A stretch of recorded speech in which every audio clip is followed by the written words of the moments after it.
And now we get to the Spirit of DaVinci Award. And this award really recognizes the spirit of that Renaissance man, as I said earlier, a person who doesn't sit back and let things happen, but makes them happen.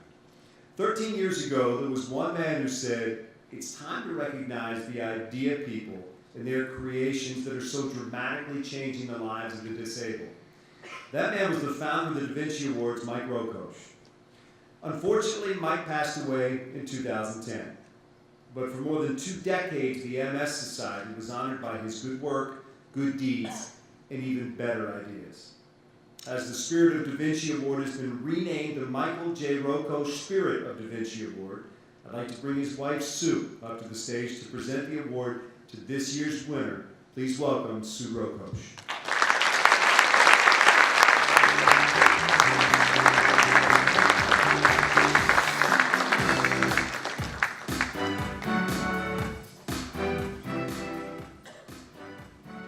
Thank you, Dan. I'm honored to be here tonight to present this award to a most deserving member of the United States military. With that said, I would like to share a brief story with you about why this award is so important to me, and a story about my late husband Michael and his parents that's so fitting for this occasion.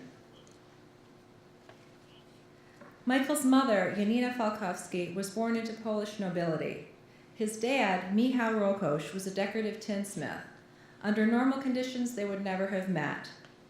However, with the start of World War II, Michał joined the Polish army to fight against the Nazi menace.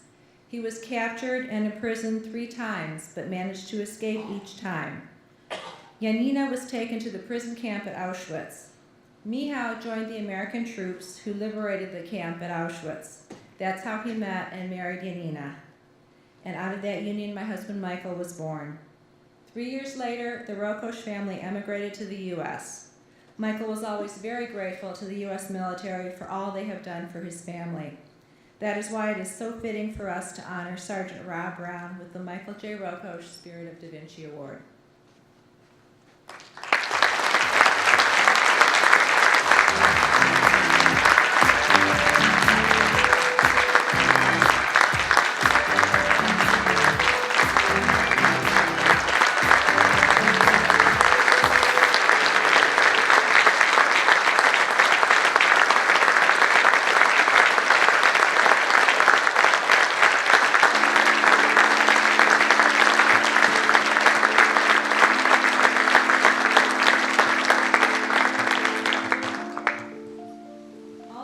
U.S. Army Sergeant Rob Brown has been an athletic competitor, specializing in track and field in high school and at the collegiate level. As a young man, he left the track and joined the U.S. Army and was deployed to Iraq. In 2006, he was shot and wounded in a firefight in Ramadi, Iraq, and in an instant his life was changed. He persevered through great challenges, and he is here tonight to share his inspiring story. Sergeant Brown's current active duty assignment is with the Army World Class Athlete Program. He is training with hopes of competing for Team USA at the 2016 Paralympic Games in Rio de Janeiro, Brazil. Ladies and gentlemen, please join me in congratulating the 2014 Michael J. Rokosh Spirit of DaVinci Award winner, Sergeant Rob Brown.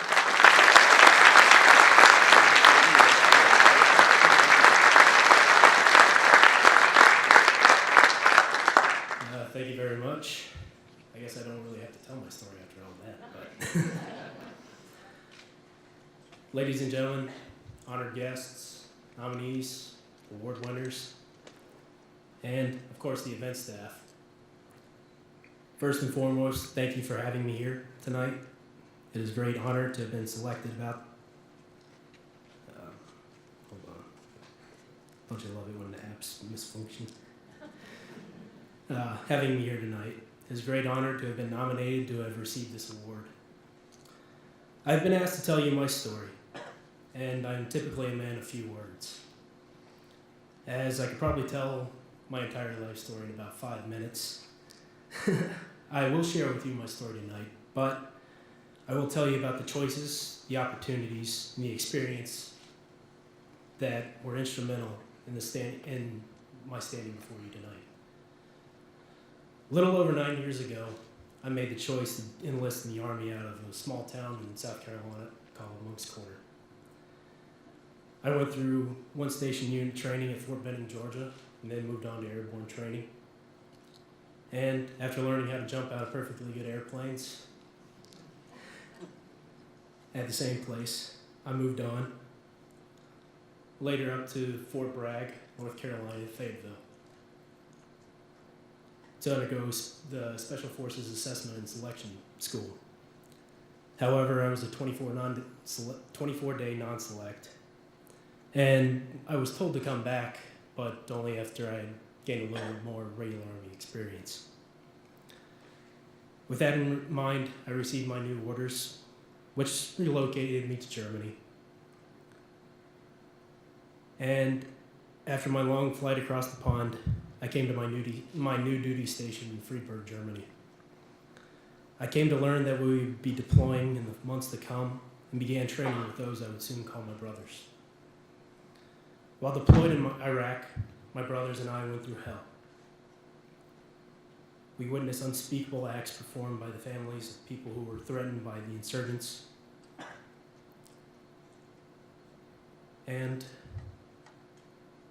we waded through waist deep in human excrement on numerous occasions looking for weapons caches, insurgents, and bomb-making materials. We performed several rescue operations and recovery operations so that no one was left behind. We fought the enemy head on, and when they would swarm en masse, we held our ground. Many didn't come back. Eventually, the day came that my life would truly be engaged and changed for everything. On September 24th, 2006, in the city of Ramadi, Iraq, my squad came under fire.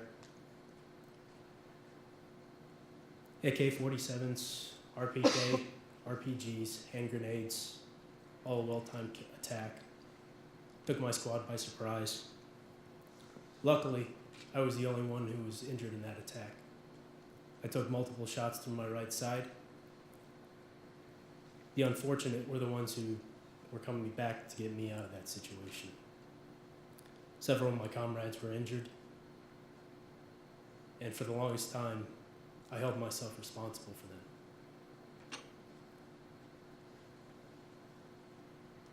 After all was said and done, and I was finally able to get back to the forward operating base, it had been over an hour and a half since the encounter. The bandages were holding, but I had been losing blood by the minute. After they had administered the first dose of morphine, my body decided to flatline. They took me off the operating table and moved me aside because my other comrades needed the help. Luckily, they dropped me, and it happened to start my heart back up. After numerous surgeries, the long trip back across the pond to Walter Reed Army Medical Center, I was told I'd never be able to do half the things I was once able to do. I would never be able to run, let alone walk without a cane or without being in a wheelchair.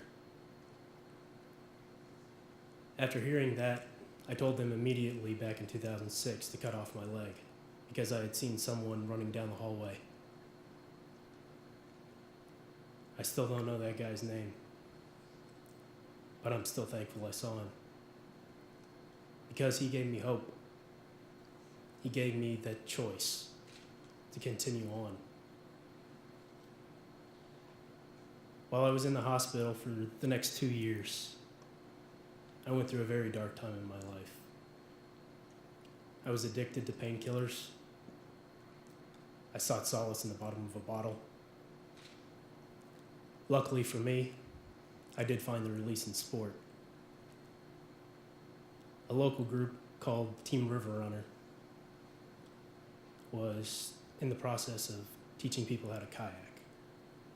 One day, a local volunteer came into physical therapy and just asked around.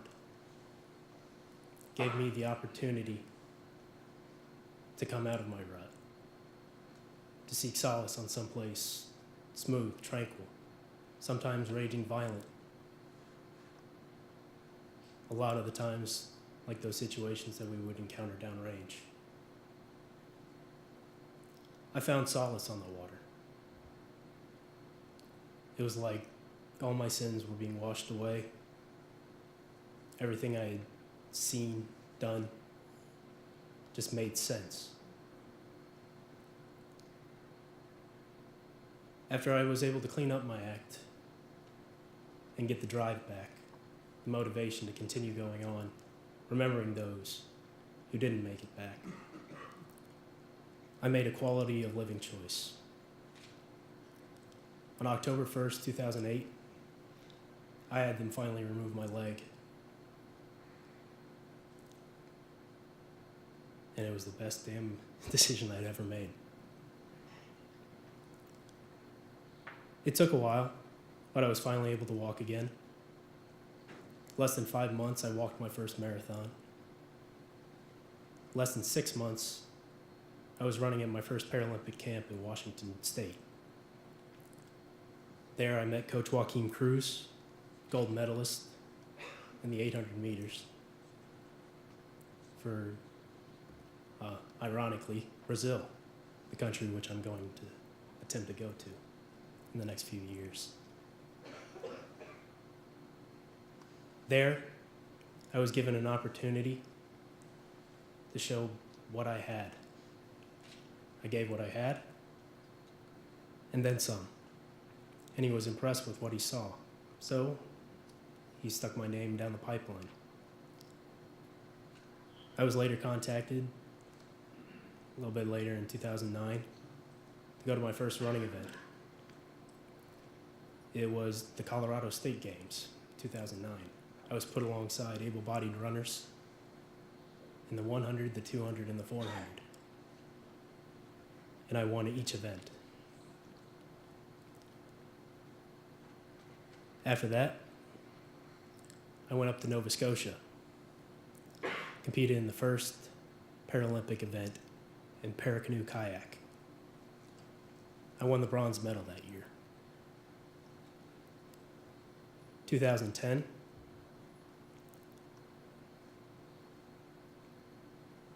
I went through my medical board. And the Army wanted to push me out. I told them no, I'm staying in. They told me I'd never be able to do what I was able to do before the injuries. And I told them they were wrong. I told them I could still do everything that was required of me. I went back for a trial deployment in Afghanistan that same year.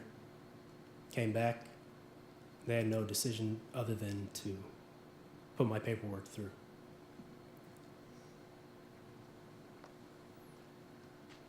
That same year, I was accepted to the Army's World Class Athlete Program.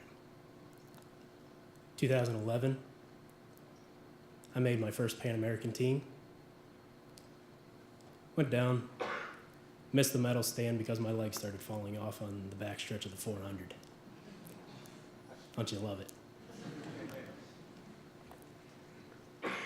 2012, I took third at the Paralympic trials, but they didn't take me.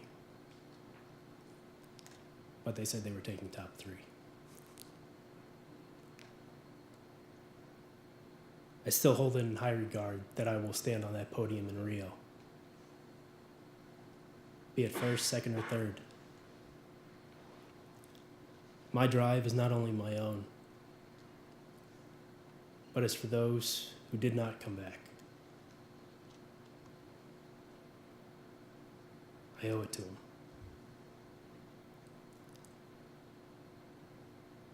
And I hope, through my choices, my actions,